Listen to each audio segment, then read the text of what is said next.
ఉన్న బంగారాన్ని విడిపించి ఆ రోజు ఆన్లైన్ రేటుకే మేము కొంటాం. Sharma gold company.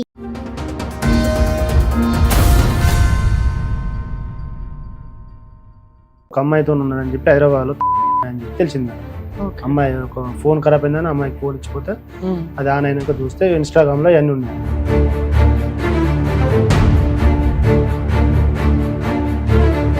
చేసుకునేది ఏదో ఆవిడనే చేసుకోవచ్చుగా.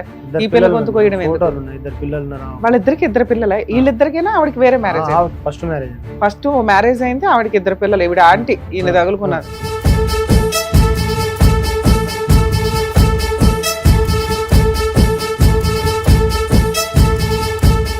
అసలు అయినాడు, మనం చెప్పింది ఏది. ఇప్పటికైనా మహిళా మండలం కేసులో సిఐ గారు మాట్లాడినా కానీ నేను కేసుకే పోతాను. సిఐ మాట్లాడినా వెళ్ళా, మీ పోలీసులు మాట్లాడినా వెంటలా, మీ అడ్వకేట్ మాట్లాడినా వినలా. 3 సంవత్సరాల నుంచి ఇది జిడ్డుగా నడుస్తుంది.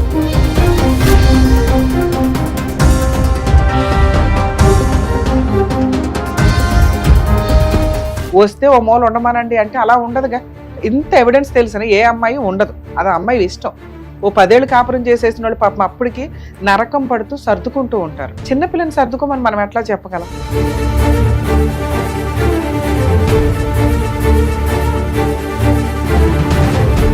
ఎందుకు మమ్మల్ని సతాయిస్తానో తీసుకెళ్తావా లేదా నా బంగారం నాకు అని చెప్పి అమ్మాయి పోయేసరికి అమ్మాయిని కొడుతుంది, నేను పోతే వాళ్ళ 5 నన్ను కొడుతుంది.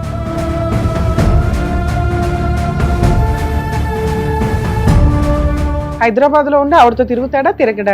తిరుగుతాడు. ఆవిడతోనూ తిరుగుతాను, ఈవిడ తెచ్చి నా కాళ్ళ దగ్గర పడేయండి అంటున్నాడు. అంతే.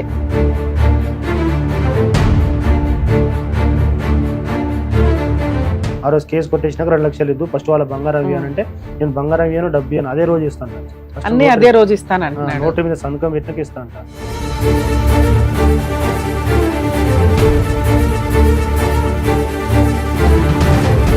ఎంగేజ్మెంట్ అవగానే వెళ్ళి కాపురానికి కూర్చున్నావు.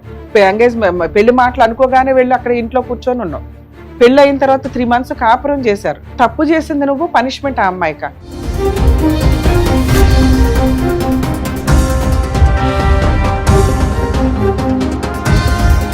నేను ఇలాగైతేనే ఇస్తాను అన్నాడు అనుకోండి, దానికి తగ్గది మాట్లాడతాను నేను. ఓకే నమ్మవచ్చు సార్ అని ప్రొసీడ్ అవ్వాల్సి వస్తే ప్రొసీడ్ అవ్వండి. తేడా వస్తే నేను వస్తా ఆ కేసు చేయడానికి.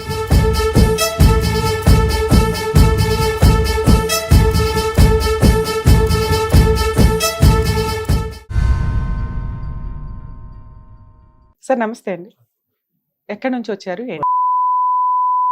ఓకే సార్, ప్రాబ్లం ఏంటి? నా పెళ్లి చేసి 4 సంవత్సరాలు అవుతాను సార్. సొంత అక్క కొడుకు ఇచ్చిన సార్. ఎవరికి పెళ్లి చేశారు? అమ్మాయి, పెద్ద అమ్మాయి సార్. మీ అమ్మాయి. ఎంతమంది పిల్లలు మీకు? 2 ఆడపిల్లలు. మీకు పెళ్ళి ఎన్ని సంవత్సరాలు అయింది? 22 సంవత్సరాలు. ఓకే, మీరేం చేస్తారు సార్? ఎన్ని ఎకరాలు ఉన్నాయి? అంటే వారసత్వంగా వచ్చిందా, మీరేమన్నా కొన్నారా? వారసత్వంగా వచ్చింది. మీకు 2 ఆడపిల్లలు, అందులో ఒక అమ్మాయికి మేనరికం ఇచ్చి పెళ్లి చేశారా? ఎవరు? మీ అక్క కొడుకు, చిన్న అక్క కొడుకు. ఏం చేస్తాడు అతను? ఏం చేస్తాడు? ఎన్ని ఇయర్స్ బ్యాక్ పెళ్లి చేశారండి? 3 years అయింది. అంటే ఎట్లా మాట్లాడుకున్నారు? ఎందుకు మేనరికం చేయాలని ఎందుకు అనుకున్నారు? బయటికి వెళ్ళడం ఎందుకనా ఏంటి? నాకు 2 ఆడపిల్లలు కాబట్టి మా బావగారు ఏమన్నారంటే, అమ్మాయి వాళ్ళకి 3 కొడుకులు. ఓకే.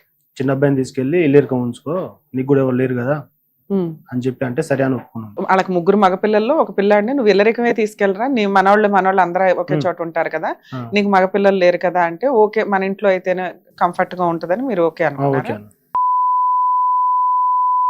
ఓకే. ఎంగేజ్మెంట్ పెట్టుకున్నాం మేడం. అబ్బాయి ఇల్లరికం ఉండడానికి ఒప్పుకున్నాడా? మామగారి దగ్గర ఒప్పుకున్నారు. మా దగ్గర ఒక 3-4 నెలలు ఉన్నాడు. 3-4 నెలలు ఎంగేజ్మెంట్ ఎంగేజ్మెంట్ అయిపోయినాక వాళ్ళ నాన్నగారు చనిపోయారు మేడం, కరెంట్ షాక్ కొట్టి. ఎంగేజ్మెంట్ అవగానే మీ ఇంటికి తెచ్చేసుకున్నారు అల్లుడిని? ఫస్ట్ మా దగ్గరే ఉన్నాడు మేడం. అంటే ఎంగేజ్మెంట్ కాకముందు నుంచి మా దగ్గరే ఉన్నాడు. ఎందుకు మీ దగ్గర ఎందుకున్నాడు? ఇక మా దగ్గరే ఉంటున్నాడు. ఇట్లా ఎంగేజ్మెంట్ కాకముందే మా స్వామి మాట్లాడుకుంటే ఆ స్వామి ఇక మా దగ్గరే ఉంటాడు ఒక 3 years. సార్ పెళ్లికి ముందు నుంచి మా దగ్గరే ఉన్నాడు ఉండడం వేరు, ఎంగేజ్మెంట్ ముందు నుంచి మీ దగ్గర ఉండడం వేరు. ఎంగేజ్మెంట్ అయినాక ఒక 1 నెల రోజులు మా దగ్గరే ఉన్నాడు మేడం. అసలు ఈ టాపిక్ లేకుండా ఫస్ట్ నుంచి మేనమామ ఇంట్లో ఉండడం వేరు. అంటే ఫస్ట్ నుంచి మీ ఇంట్లో ఉంటున్నాడా? కాదు. పెళ్లి మాట అనుకున్న తర్వాత, పెళ్లి మాటలు అనుకున్నాక మీ ఇంట్లో ఉండడం స్టార్ట్ చేశాడు. అది ఎంగేజ్మెంట్ కి ముందు నుంచా, ఎంగేజ్మెంట్ తర్వాత నుంచా? ఎంగేజ్మెంట్ ముందు నుంచే. పెళ్లి మాటలు అనుకోగానే ఇంటికి వస్తుంటే అరే పెళ్లి మాటలు ఇప్పుడే అనుకున్నాము, వయసుకు వచ్చిన పిల్ల, ఇవన్నీ పద్ధతి కాదు కదా అని మీరు అనాలి కదా. ఎందుకు ఎంటర్టైన్ చేశారు ఆయన్ని? మా దగ్గరే ఉంటాడు. మా ఒకటే రూమ్ మేడం, అందరం ఒక దగ్గరే ఉంటాం అందరం. ఉన్నదే ఒక రూము, ఇంకా ఎంగేజ్మెంట్ అవ్వలా, పెళ్లి అవ్వలా, అయిన తర్వాత ఎల్లరకం. ఎంగేజ్మెంట్ కి ముందే ఎల్లరకం తీసుకొచ్చేసారు. లేదు మేడం, అంటే మామూలుగా అట్లా ఉండడానికి వచ్చింది. ఎందుకు వచ్చాడు సార్? మా దగ్గర గొర్రెలు ఉన్నాయి మేడం, గొర్రెలు ఉన్నాయి, 40 గొర్రెలు ఉన్నాయి, 40 గొర్రెలు ఉన్నాయి అప్పుడు. అవును, అదంతా ఎంగేజ్మెంట్ పెళ్లి అయినాక ఎలాగో చేస్తాడు. ఈ 2-3 నెలల్లో కంగారేంటి? అట్లేం లేదు కానీ ఒక్కడున్నా వచ్చి ఉన్నామంటే ఉన్నాడు కొన్ని రోజులు. మీరే ఉండమన్నారు. ఓకే, ఉన్నాడు. తర్వాత ఎంగేజ్మెంట్ అయ్యింది. ఎంగేజ్మెంట్ అయిన తర్వాత నుంచి కూడా ఉన్నాడా? లేదు, ఎంగేజ్మెంట్ అయిపోయినాక వెళ్ళిపోయినా. అప్పుడు ముందు ఎందుకు రావడం మీ దగ్గరికి? సాకి బండి అవసరం ఉంటే బండి కోసం వచ్చిండు. ఎన్ని రోజులు ఉన్నాడు వచ్చి? 2 నెలలు ఉన్నాడు. బండి కోసం అవసరం ఉంటే 2 నెలలు ఉంటాడు ఎక్కడైనా? బండి ఓకే, మీ ఇష్టం, మీకు నచ్చింది, మీరు ఉంచుకున్నారు. తర్వాత ఏమైంది? ఎంగేజ్మెంట్ అయ్యింది. తర్వాత అయిపోయినాక దాని తర్వాత ఒక 1 వీక్ తర్వాత వాళ్ళ డాడీ చనిపోయింది, కరెంట్ షాక్ కొట్టి. చనిపోయినాక ఇక వీళ్ళు వాళ్ళు అంటే మేము కూడా ఇయ్యను. ఎందుకు ఇవ్వనన్నారు? అంటే అంటుంది, అంటే అమ్మాయి ఎంగేజ్మెంట్ కాగానే చనిపోయిండు, అమ్మాయికి ఏదో ఉంది, అమ్మాయి మా ఇంటికి వస్తే ఇంకా వేరే ప్రాబ్లం అయితే అని చెప్పి అన్నారు. అన్నాక మేము కూడా ఇవ్వమని చెప్పి సబ్జెక్ట్ కూకున్నాం. అంటే అంత మాట అన్నాక మీకు కోపం వస్తుంది. అన్నాక వీళ్ళు బయట అక్కడ ఇక్కడ చూపించుకుంటే అమ్మాయి వల్ల ఏం ప్రాబ్లం లేదు, వాళ్ళ ఇంట్లో ఏదో ఉండడం వల్ల కరెంట్ షాక్ కొట్టి చనిపోయారు, అట్టేం లేదు తీసుకోపోతానంటే ఇక అందరు 4-5 తీసుకొని వచ్చింది మళ్ళీ మా దగ్గరికి. బట్టలు అడ్డాకి తీసుకొని వస్తే అప్పటికి కూడా ఇయ్యాను, అమ్మాయికి ఏజ్ రాలేదు, ఇప్పుడే ఇయ్యాను, చదివించుకుంటాను. ఇప్పుడు ఎంగేజ్మెంట్ మాట అనుకున్న తర్వాత అల్లుడు వచ్చి 2 నెలలు మీ ఇంట్లో ఉన్నాడు, మీ మేనల్లుడు కమ్ కాబోయే అల్లుడు. ఎంగేజ్మెంట్ అయిన తర్వాత వాళ్ళ 1 వీక్ వాళ్ళ నాన్నగారు చనిపోవటం వల్ల వెంటనే అబ్బాయికి ఏదో అనిపించింది, వాళ్ళ ఇంట్లో వాళ్ళకి ఏదో అనిపించింది, కోడలు అడుగే పెట్టలేదు, అప్పుడే ఇట్లా అయిపోయింది అని అంత మాట వచ్చిన తర్వాత వాళ్ళు వచ్చి బతలాడితే మాత్రం ఎందుకు యాక్సెప్ట్ చేశారు మీరు? అంటే మీ బావగారు మాట తీసుకున్నాం కదా, ఇల్లుకి పంపిస్తాను, మీ బావకు పుట్టినప్పటి నుంచి అనుకున్నాం కదా, మళ్ళీ మాట తప్పితే ఎట్టుంటా అని చెప్పి వచ్చిన వాళ్ళందరూ అంటా ఉంటే సరే అని ఒప్పుకున్నారు. ఆయన బతికిన రోజులు 2 అన్నదమ్ములు లేకున్నాం సార్, బావ లెక్క లేకుండా ఉన్నాం. ఆ మాట మీదకి ఇచ్చినాం. ఇచ్చినాక ఒక 2 నెలలు ఉన్నారు మంచిగా. 2 నెలల తర్వాత పెళ్ళైనాక 2-3 నెలలు కూడా మీ ఇంట్లో ఉన్నాడు? లేదు, బయటకు వచ్చేసారు ఆల్రెడీ. వీళ్ళు అత్తగారింటి కాడ ఉన్నారు పెళ్లి అయిపోయినాక. అక్కడ అమ్మాయిని 2 నెలలు బాగా చూసుకున్నాడు అంటున్నారు. తర్వాత ఏమైంది? తర్వాత ఒక అమ్మాయితో ఉన్నాడని చెప్పి అమ్మాయి అని చెప్పి తెలిసింది మేడం.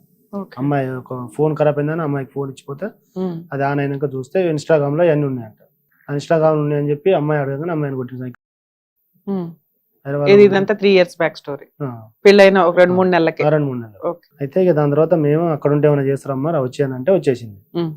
వచ్చినాక ఒక 2-3 నెలల తర్వాత ఫోన్ చేసి పిలిపించినాము. పిలిపించి ఇట్లా చేయడం కరెక్ట్ కాదు, మరి ఏదైనా ఉంటే మాట్లాడుకుందాం, మీరు అక్కడ వెళ్ళకుండా ఇక్కడే లోకల్లోనే ఉండండి, ఏదైనా ఉంటే మేము చూసుకుంటాం. అంటే ఆ ఫొటోస్ లో వీడియోస్ లో ఏమైనా ఉన్నాయి? అంటే ఒక అమ్మాయితో అక్రమ సంబంధం అంటే ఫోటోలు, బెడ్రూమ్ లో ఫోటోలు బయట అవన్నీ ఉన్నాయా?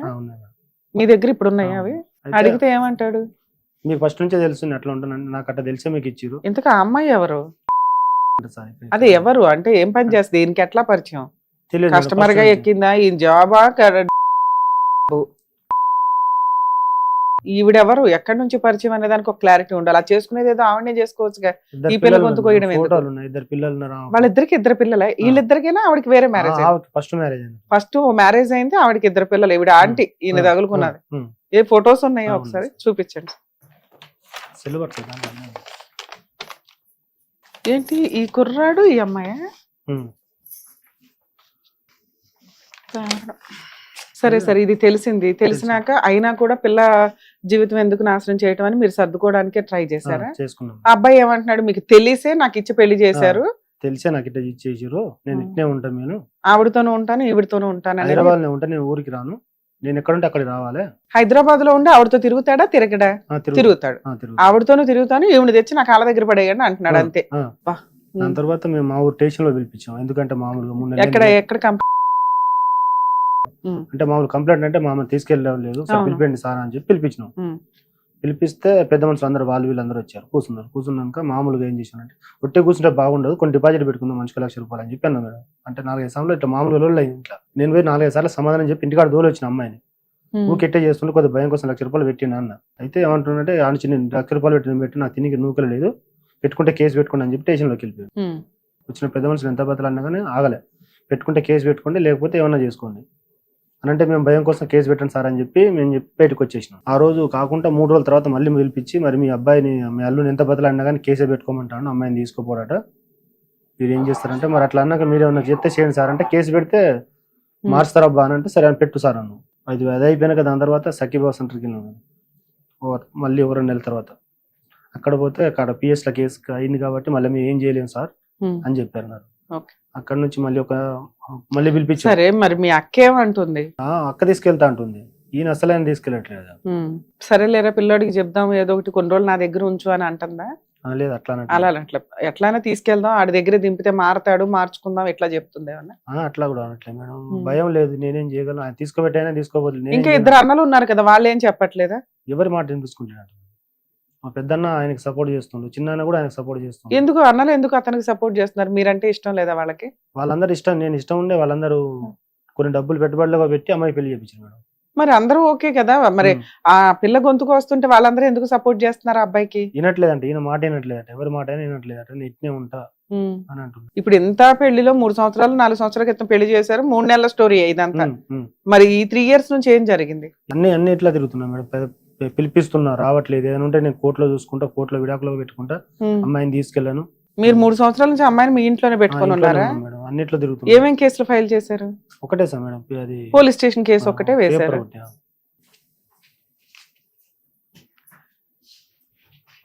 దీని తర్వాత పేపర్స్ ఏవి సార్? చార్జ్ షీట్ పేపర్స్ ఏవి? లాయర్ కానీ తీసుకోలేదు మేడం, లాయర్కి ఇచ్చిన. మళ్ళీ ఈ కేసుకి లాయర్ కూడా ఉన్నారా మీకు? పెట్టుకోండి అంటే పెట్టుకున్నాం సార్, మళ్ళీ మాట్లాడినాం, ఎట్లాగా తీసుకుపెట్టట్లేదు కదా అని చెప్పి 2 లక్షలు పెద్ద మనుషులు ఇచ్చారు. 2023లో పెళ్ళయిందా? 2023 ఫిబ్రవరిలో పెళ్ళయింది. 2024 సెప్టెంబర్ లో పోలీస్ స్టేషన్ లో కంప్లైంట్ ఇచ్చారు. అంటే ఈ మ్యారిటల్ రిలేషన్ ఓన్లీ 3-4 months మీరు చెప్తున్నది. అతనికి ఎక్స్ట్రా మ్యారిటల్ అఫైర్స్ ఉన్నాయి, ఆ అమ్మాయితోనే ఉంటాను, మీరు ఏం చేసుకుంటారో చేసుకోండి అంటున్నాడు. ఎవరి మాట వినట్లేదు. డైవర్స్ కేసు ఏమన్నా వేసాడా అతను? మీకు ఇంకా తెలియదు, ఒకవేళ వేసినా మీకు తెలియదు. మేమే మాట్లాడి వేసుకుందాం అనుకున్నాం మేడం, డైవర్స్ వేసుకుందాం అని చెప్పి లాయర్లో పెట్టుకున్నాం. లాయర్లో పెట్టుకుంటే కొన్ని సామాన్ ఉంటాయి, మేము పెట్టిన సామాన్ ఉంటే కొన్ని ఒప్ప చెప్పిండ్రు. ఇంకా 2 తులాలు బంగారం ఉన్నది, 2 లక్షల రూపాయలు ఇచ్చేటట్టు పెద్ద మనుషులు చేసి సెటిల్మెంట్ కూడా చేశారు. మామూలుగా మాట్లాడారు, మాట్లాడితే మమ్మల్ని పిలిచిరు, పోయినాం. రాసుకున్నారు ఏదైనా పేపర్ మీద? రాసుకోలేదు. మేము 3 పోయినాం మేడం. 3 పోతే వాళ్ళు ఒక 10 మంది ఉన్నారు, మేము 3 ఉన్నాం. ఎందుకు మమ్మల్ని సతాయిస్తానో, తీసుకెళ్తా వాళ్ళైతే నా బంగారం నాకు అని చెప్పి అమ్మాయి పోయేసరికి అమ్మాయిని కొడుతున్నా, నేను పోతే వాళ్ళ 5 నన్ను కొట్టింది మేడం. ఎవరు 5? వాళ్ళ బ్రదర్స్, వాళ్ళ అమ్మ కూడా? అమ్మ కూడా, మళ్ళీ వీళ్ళిద్దరు తోటికోడళ్ళు. సో వాళ్ళంతా ఒక గ్రూప్ అయిపోయారు, మీరే నచ్చట్లా. నేను ఇందాక అదే అడిగా. ఇప్పుడు అబ్బాయి మంచోడు కాకపోతే ఓకేనండి, మీ అక్క ఉంది, వాళ్ళ పిల్లలు ఉన్నారు, మిగతా మేనల్లుళ్ళు, వీళ్ళెవరు మీకు ఫేవర్ గా చెప్పట్లేదా అంటే అందరూ నాకు ఫేవర్ మేడం. ఇప్పుడు మొన్న లొల్లైన కానీ ఆ రోజు నుంచే అంటే ఈ కేసులో వాళ్ళ పేర్లు పెట్టారని వాళ్ళకి కోపం వచ్చిందా? 2 కుట్లు పడ్డాయి మేడం కాలుకు, కత్తితో కొడితే. అది గవర్నమెంట్ హాస్పిటల్ పోతే కూడా రిపోర్ట్ నాకే అది ఇచ్చారు. ఇక్కడ మళ్ళీ కేసు పెడదామని అంటే అమ్మాయి లైఫ్ ఉంది కదా పెట్టకండి అని చెప్పానంటే ఆగిన సిఐ గారు చెప్పింది. మళ్ళీ మర్డర్ కేసు కింద అదంతా స్టార్టింగ్ లో జరిగింది కాబట్టి కాపురం నిలబెట్టుకుందాంలే అన్నట్టు కంప్లైంట్ ఇవ్వాలి. ఒకవేళ ఇచ్చుంటే అది చాలా పెద్ద కేసు, మీరేమో అక్కడ కన్ఫ్యూజ్ అయ్యారు. సరే, ఇన్ని సంవత్సరాల నుంచి అతను డైవర్స్ వేయలే, మీరా అటు ఇటుగా ఏదో కోర్టుల చుట్టూ వెళ్తే టైం వేస్ట్ అనుకుని మీరేదో ఇంటెన్షన్ తోటి ఏ కేసులు ఫైల్ చేయకుండా ఒక police station case, free case కాబట్టి అదొకటి వేసుకుని ఊరుకున్నారు.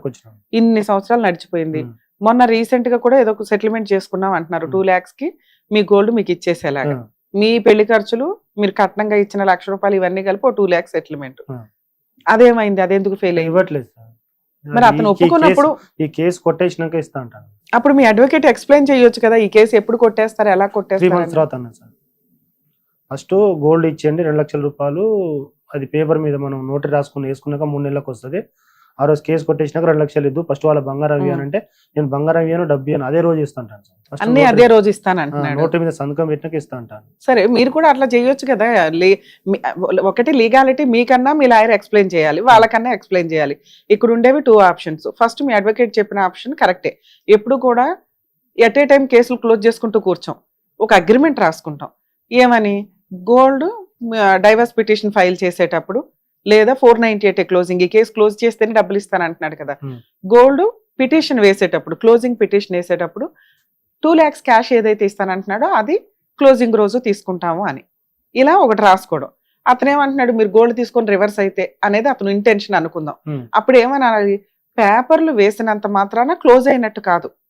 దానికి మీరు పెద్ద మనుషుల దగ్గర ఒక అగ్రిమెంట్ రాసుకొని, నేను 498 క్లోజ్ అయ్యేటప్పుడు గోల్డ్ ఇవి ఇస్తాను, క్యాష్ ఇంత ఇస్తాను అని రాయించుకొని ఈ పిటిషన్లు వేశారే అనుకోండి, 3 months అబ్జర్వేషన్ తర్వాత లోక్ అదాలత్ ఫార్మ్స్ వేసినాక బోత్ పార్టీస్ ని పిలుస్తారు.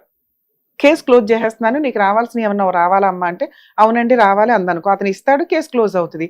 ఒకవేళ అతను రాలా, మీరు కేసు క్లోజ్ చేయాల్సిన అవసరమే లేదు, మళ్ళీ కేసు మొదలుకు వస్తుంది. క్లోజింగ్ వేరు, పిటిషన్లు వేయటం వేరు. పిటిషన్లు వేసినంత మాత్రం క్లోజ్ అయిపోయినట్టు కాదు. నెక్స్ట్ మీరు ఇట్లా ఒక లెటర్ రాసుకున్న తర్వాత అతను పిటిషన్, మీరు నమ్మి అతన్ని నమ్మి పిటిషన్లు వేశారు, ఎందుకంటే పెద్ద మనుషులు కూడా కింద సంతకాలు పెడతారు కదా విట్నెస్ల కింద. ఆ పిటిషన్ వేసినాక 3 months అప్పుడు క్లోజింగ్ రోజు అతను రాకపోతే కేసు అంతా మీకు ఫేవర్గా ఉంటుంది. ఓకే, ఈ అబ్బాయి ఎంత చీటరా, అలాగే అబ్బాయి మీకు 2 lakhs కట్నం ఇవి ఇవ్వాల్సిన అవసరం ఉందని ప్రూవ్ అవుతుంది, గోల్డ్ అబ్బాయి దగ్గర ఉందని కూడా ప్రూవ్ అవుతుంది. ఈ ట్రైల్ ఎందుకు చేసుకోవాలి? ఇలా మీ అడ్వకేట్ మీకు ఎక్స్ప్లెయిన్ చేస్తే అయిపోయేది కదా. చెప్పారా అలా ఎవరన్నా? మాట్లాడుకున్నాం, ఒక పేపర్ రాసుకున్నాం మేడం. పలానా రోజు అంటే ఇప్పుడు ఒక 3 నెలల బ్యాక్ మాకు సామాన్ ఇచ్చిన రోజు వచ్చే నెల 4వ తారీఖు వరకు మీ బంగారం ఇచ్చేయాలి అని చెప్పి అన్న రాసుకున్నాం పేపర్లు. ఆ రోజు సంతకం పెట్టాడు, మళ్ళీ రివర్స్ అవుతున్నాడు అంతేనా? పేపర్ రాసి ఇచ్చినాక దాని తర్వాత మా సామాన్ మాకు కొన్ని ఇచ్చిన బంగారం ఉంది కదా, అప్పటి నుంచి మళ్ళీ ఉల్టా మాట్లాడతాను. ఇప్పుడు మేము కూడా అది బంగారం కోసం తర్వాత తీసుకున్నాం సంతకం పెట్టినాం అనుకోండి, మళ్ళీ ఉల్టా మాట్లాడతాడని మీ భయం. ఇప్పుడు మేము అక్కడ ఉండే ఏం చేయలేకపోతాం సార్. సో ఒక లెటర్ ఆల్రెడీ ఉంది మేడం, అతను గోల్డ్ ఇవ్వాలి అనే దాని మీద అని మీ ఇంటెన్షన్ అన్నమాట.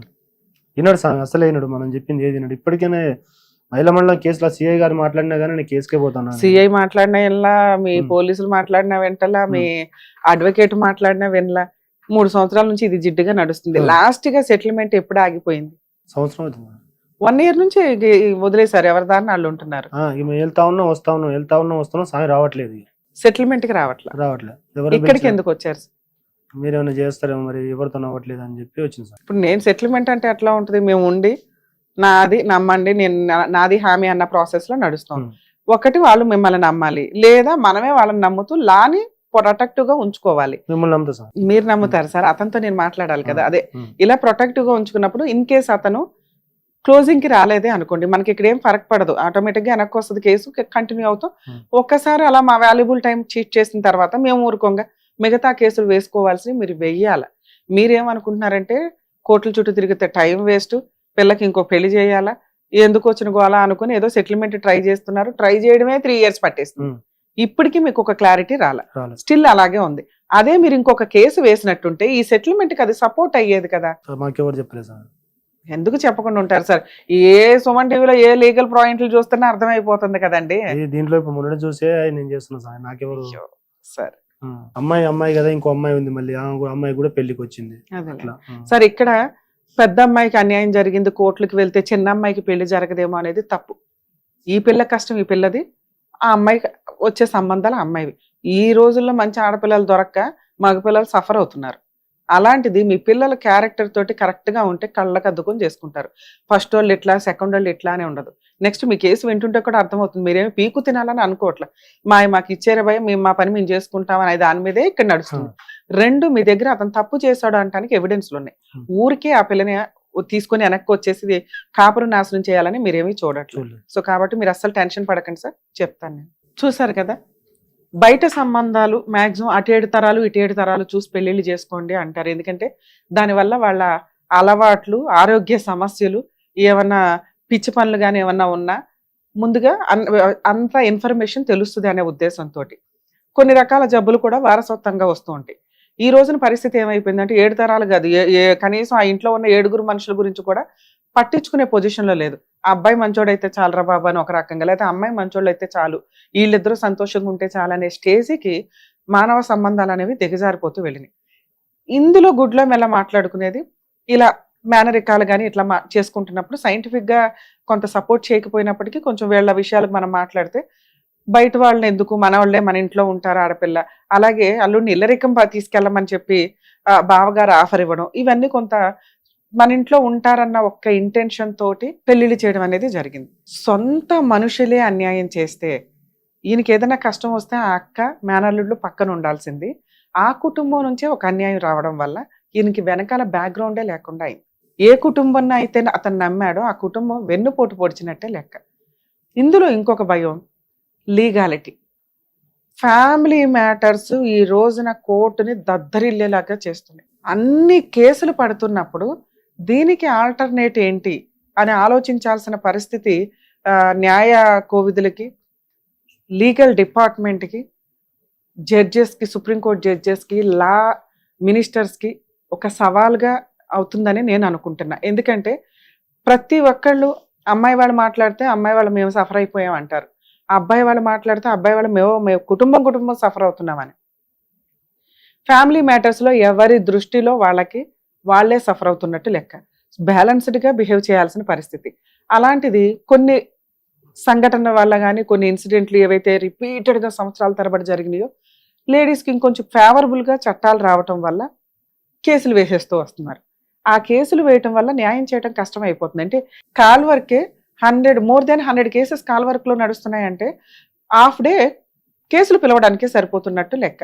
సో ఫ్యామిలీ మ్యాటర్స్ ఫైల్ చేసేటప్పుడు కొంచెం ఆలోచించుకోండి, హానెస్టీ కేసులే ఫైల్ చేయండి. నిజంగా ఫైల్ చేయాల్సి వచ్చిన చోట ఎట్లాంటి వాళ్ళు ఫైలింగే చెయ్యట్లే. ఏమంటే కోర్టులకు వెళ్తే టైం పడుతుంది కాబట్టి పెద్ద మనుషుల్ని వాళ్ళని వీళ్ళని పట్టుకొని ఏదో ట్రై చేస్తున్నారు. పైగా ఈయన కొంత ఉన్నంతలో మెచ్చుకోవాలండి, పోలీస్ స్టేషన్లో కొంచెం మ్యాక్సిమం ట్రై చేసినట్టే లెక్క. ఏం చేసుకుంటారో చేసుకోండి అనే స్టేజ్కి ఈ రోజున రెడ్ హ్యాండెడ్గా ఇంత ఎవిడెన్స్తో తప్పు చేసిన మేనల్లుడు మాట్లాడుతున్నాడంటే ఏం మాట్లాడాలా? ఈవిడ ఎవరికో పెళ్ళయ్యి 2 పిల్లలు ఉన్నారట, ఈవిడ్ని నేను వదలను అనే స్టేజ్లో అతను సొంత మేనకోడు పెళ్లి చేసుకున్న మేనమామ కూతుర్ని మరదల్ని 3 months కాపురంలో వదిలేసి ఏం చేసుకుంటావో చేసుకో అనే స్టేజ్లో ఉన్నాడు.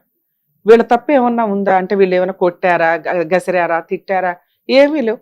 ఇలాంటి పొజిషన్లో లా ఏం చేయగలదు? లీగల్గా ఇట్లాంటి వాళ్ళు సఫరర్స్ కింద లెక్క, విక్టిమ్స్ కింద లెక్క. ఇలాంటి వాళ్ళు డొమెస్టిక్ వైలెన్స్లు మెయింటెనెన్స్లు వేస్తే ఆ కోర్టుల చుట్టూ తిరగలేకన్నా అతనికి బుద్ధి వచ్చేది.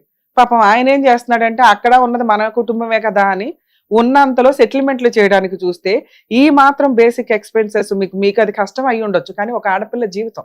ఎంగేజ్మెంట్ అవగానే వెళ్ళి కాపురానికి కూర్చున్నావు, పెళ్లి మాటలు అనుకోగానే వెళ్ళి అక్కడ ఇంట్లో కూర్చొని ఉన్నావు, పెళ్ళి అయిన తర్వాత 3 months కాపురం చేశారు. తప్పు చేసింది నువ్వు, పనిష్మెంట్ ఆ అమ్మాయిక. ఇవి చాలా దారుణం. ఇలాంటి వాళ్ళు కొంచెం లీగాలిటీని వాడుకుంటే బెటర్ అనేది నా ఉద్దేశం. సార్ మీరు తెలియనితనం అని నేను అనుకోవట్లేదు, ఎందుకంటే మీరు మంచి పనులు చేసుకుంటూ వెళ్ళారు ఉన్నంతలో. రెండో విషయం ఇందాక నేను ఎక్స్ప్లెయిన్ చేశాను, మీ పెద్ద అమ్మాయి కాపురం యొక్క ఎఫెక్ట్ రెండో అమ్మాయి మీద పడదు. అలా అనుకునే కొంతమంది గొంతు కోసేసుకుంటూ ఉంటారు. అంటే అమ్మో లీగల్గా వెళ్ళటం ఎందుకు? తప్పు చేసిన వ్యక్తికి పనిష్మెంట్ పడాల్సిన టైంలో పడకపోతే విచ్చలవిడిగా ఆడపిల్లలు మోసం చేసుకుంటూ వెళ్తున్నట్టే లెక్క. నిన్న మొన్నటి దాకా మిగతా మేనల్లుడు మీకు ఫేవర్గా ఉండి ఏ అక్క అయితే పెళ్లి చేసి అరే బావ చివరి కోరికరా అన్న ఆవిడ కనీసం వాళ్ళిద్దరిని కాపురం చేయించాలన్న బేసిక్ సెన్స్ కూడా వాళ్ళకి లేదు. వస్తే ఓ మూల ఉండమానండి అంటే అలా ఉండదుగా. ఇంత ఎవిడెన్స్ తెలిసిన ఏ అమ్మాయి ఉండదు, అది అమ్మాయి ఇష్టం. ఓ 10 ఏళ్ళు కాపురం చేసేసిన వాళ్ళు పాపం అప్పటికి నరకం పడుతూ సర్దుకుంటూ ఉంటారు. చిన్నపిల్లని సర్దుకోమని మనం ఎట్లా చెప్పగలం?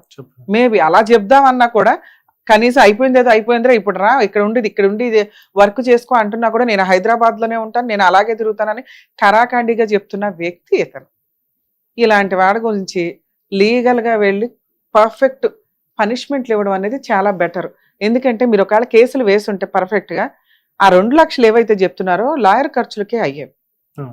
కనీసం ఆ ఇంట్లో వాళ్ళన్నా ఇంత డబ్బులు వేసుకొని అన్నా కూర్చొని గోల్డ్ తందే కదా, తన గోల్డ్ తనకి ఇచ్చేసే అని చెప్పొచ్చు. ఎక్కడా వాళ్ళు తగ్గట్లా, మిమ్మల్ని తగ్గేలాగానే చేస్తున్నారు తప్ప. తగ్గినా పర్వాలేదు పీడ వదిలించుకుందామంటే, కానీ వీళ్ళు ఎంత తగ్గితే అంత అంటే అట్లా ఇంకా పాతాళంలో నొక్కేస్తున్నట్టే లెక్క. సార్ ఫస్ట్ నేను ఒకసారి ఫోన్ మాట్లాడతాను సెటిల్మెంట్కి. ఇన్ కేస్ అతను రీజనబుల్గానే ఉన్నాడు అని అనిపిస్తే ఎలా చేయాలో, ఎలా క్లోజ్ చేసుకుంటే బెటరో చెప్తా. ఒప్పుకోలేదు అతను ఏదో తేడాగా ఉన్నాడంటే నా రిక్వెస్ట్ అనుకోండి, మీ అడ్వకేట్ తోటి డొమెస్టిక్ వైలెన్స్ కేసు ఒకటి వేయించండి. అయితే అయిన ఖర్చులు, ఎందుకంటే మీకు ఇచ్చే డబ్బులే అతనికి లాయర్ ఖర్చులు అవుతాయి. ఇంకో 2-3 సంవత్సరాలు తిరుగుతాడు. ఇప్పుడు మనకు అర్జెంట్ ఏం లేదు, పిల్ల పాపం ఆల్రెడీ బాధలోనే ఉంది, చూస్తుంటేనే చాలా. ఇట్లాంటి వాళ్ళకి కొంత పనిష్మెంట్ ఇవ్వాలి. నిజంగా సఫర్ అవుతున్న జెంట్స్ ఏమో అనవసరమైన కేసుల చుట్టూ తిరిగి సఫర్ అవుతున్నారు. ఇలా తప్పు చేసిన వాళ్ళేమో మీలాంటి వాళ్ళు దొరుకుతారు. అదేంటో నాకు అర్థం కాదు. నేను నన్ను ఏం చేయలేకపోతారని చెప్పి ధీమా ఉంది సార్. అసలు ఎందుకు ఏం చేయలేకపోతున్నారు? ఈరోజు అన్ని ఫ్రీ సర్వీసులే. లీగల్ ప్రాసెస్లో మా ఛానల్స్ ఏవి చూసినా కానీ మా ప్రోగ్రామ్స్ మీకు ఈజీగా అర్థమవుతాయి. లీగల్ సెల్ అథారిటీ ఒకటి ఉందనో, లోక్ అదాలత్ ఒకటి ఉందనో ఏదో ఒకటి చెప్తున్నాగా. ఓకే లాయర్లు పెట్టుకోలేకపోతే ఇట్లా వెళ్ళొచ్చు, లేదా కొంచెం మంచి లాయర్స్ రీజనబుల్గా తీసుకునేవాళ్ళు కొంతమంది ఉంటారు. ఏం కేసులు వేయాలో ముందు వేసేస్తే తర్వాత మళ్ళీ జడ్జిని అడగొచ్చు. పాపం మంచి లాయర్ దొరికారంటే కేసు వేశారు, కానీ బేసిక్ ఫీజులు కూడా మేము ఇవ్వలేకపోతున్నాం, గవర్నమెంట్ లాయర్ని పెట్టండి అని. అర్థమవుతుందా? అర్థం. ఇప్పుడు మీకు చెప్తున్నది మళ్ళీ ఆ తర్వాత అబ్బాయి అట్లా వేశారండి అని అనాల్సిన అవసరం లేదు. మేము ఫోన్ మాట్లాడిన తర్వాత కూడా నేను ఇలాగైతేనే ఇస్తాను అన్నాడు అనుకోండి, దానికి తగ్గది మాట్లాడతాను నేను. ఓకే నమ్మొచ్చు సార్ అని ప్రొసీడ్ అవ్వాల్సి వస్తే ప్రొసీడ్ అవ్వండి. తేడా వస్తే నేను వస్తా ఆ కేసు చేయడానికి. ఒకవేళ నేను సెటిల్మెంట్ చేసుకుని ఏం చేసుకుంటారో చేసుకోండి అంటే మీ అడ్వకేట్ ద్వారా డొమెస్టిక్ వైలెన్స్ కేసు ఫైల్ చేయించండి. అందులో అమ్మాయికి మంత్లీ 30,000 ఇంటీరియర్ మెయింటెనెన్స్ కావాలి, 30,000 మెయింటెనెన్స్ కావాలని వేయించండి. మీ గోల్డ్ 2 lakhs ప్లస్ నష్టపరిహారం ఇవి ఆల్రెడీ రాశాడు ఒక పేపర్ మీద అన్నారు పెద్ద మనుషుల దగ్గర. అంటే గోల్డ్ తన దగ్గర ఉన్నట్టే లెక్క. ఇంకా రావాల్సిన సామాన్ కొన్ని ఉన్నాయి అన్నారు, అవన్నీ రికవరీ చేయొచ్చు డొమెస్టిక్ వైలెన్స్ కేసు ద్వారా. మీరు అక్కడ ఎవరిని అప్రోచ్ అవ్వాలి, ఎలా వెళ్ళాలి అని నేను చెప్తాను. అప్రోచ్ అవుదురు కానీ మీ అడ్వకేట్తో వేసినాక తేడా వస్తే నేనే వచ్చి ఆర్గ్యుమెంట్స్ చెప్తా మీ కేసు. అర్థమవుతుంది? ఒకసారి అతని నెంబర్ ఇవ్వండి, మాట్లాడదాం. ఏం పేరండి అతని పేరు? అమ్మాయి పేరు? మీ పేరు?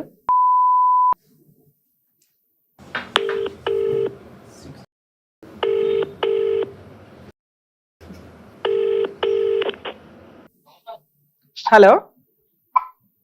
This call is now being recorded. బా వెరీ గుడ్ నాన్న. కాల్ రికార్డ్ మేము చేద్దాం, మీరు చేద్దరు కానీ. అడ్వకేట్ రమ్య అని మాట్లాడుతున్నానండి, సుమన్ టీవీ నుంచి. చెప్పండి మేడం. మీ మామగారు మీ వైఫ్ గారు ఇక్కడికి వచ్చారు గారు, ఏదో మ్యాటర్ సెటిల్మెంట్ దాకా వెళ్ళి ఆగిపోయిందంట, ఏమైంది, ఎందుకని ఆగిపోయారు? స్వామి నేను భిక్షలో ఉన్నాను, మళ్ళీ కాల్ చేయండి సార్. Okay thank you. మళ్ళీ చేస్తాం సార్, మీరు ఫ్రీ అయినాక ఫోన్ చేయండి ఒకసారి. ఓకే స్వామి నేనే చేస్తాను. ఓకే అండి. ఓకే.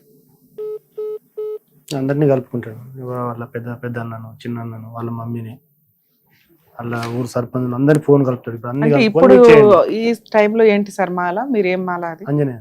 అంటే ఎన్ని రోజులు వేస్తారు అట్లా? ఇది 41. ఇప్పుడు అతను కూడా ఆ మాల్లోనే ఉన్నాడా? సో ఈ టైంలో అయితే అబద్ధం చెప్పాలి. అందుకే సో ఇది పర్ఫెక్ట్ టైం. ఇంకెన్ని రోజులు ఉంది మీరు ఇతను మాల గానీ? 20 days ఉంది. 15 రోజుల్లో వెళ్ళిపోతాం మాల. అంటే ఒక మాల వేసారు అంటే కనీసం దేవుణ్ణి నమ్ముతారు అని, మంచి చెడుని నమ్ముతారు అని. ఈ టైంలో నేను గట్టిగా మాట్లాడలేను. అతను ఒకవేళ అడ్మిట్ అయితే పర్ఫెక్ట్ గా సెటిల్మెంట్ అయిపోయే ప్రాసెస్. మళ్ళీ అతను మాట్లాడి ఇప్పుడు రికార్డే అవ్వాలని సార్, రికార్డ్ అయితేనే హెల్ప్ చేస్తాం అనేది ఎక్కడా లేదు. అతను ఆల్రెడీ రికార్డు పెట్టుకుంటున్నాడు కాబట్టి ఇంకా పర్ఫెక్ట్ గా ఉంటుంది. ఇన్ కేసు అతను ఫోన్ చేసినా నేను మళ్ళీ మాట్లాడతాను. లీగల్ ప్రాసెస్ వినండి. అతను ఒకవేళ ఓకే మేడం మీరు ఉంటే నేను నమ్ముతున్నానండి, మ్యూచువల్ గా వెళ్ళిపోవచ్చు అంటే నా ప్రెజెన్సీలోనే మీరు లీగల్ ప్రొసీడింగ్స్ మ్యూచువల్ డైవర్స్ వేసుకుందరు కానీ 498 క్లోజ్ చేసుకుందరు. నేను హామీ ఉంటా అతను పర్ఫెక్ట్ గా ఉన్నాడని నాకు అనిపిస్తే. ఇన్ కేస్ అనిపించకపోతే మీరు మీ అడ్వకేట్ ద్వారా డొమెస్టిక్ వైలెన్స్ కేసు విత్ దీంతో వెయ్యండి సార్.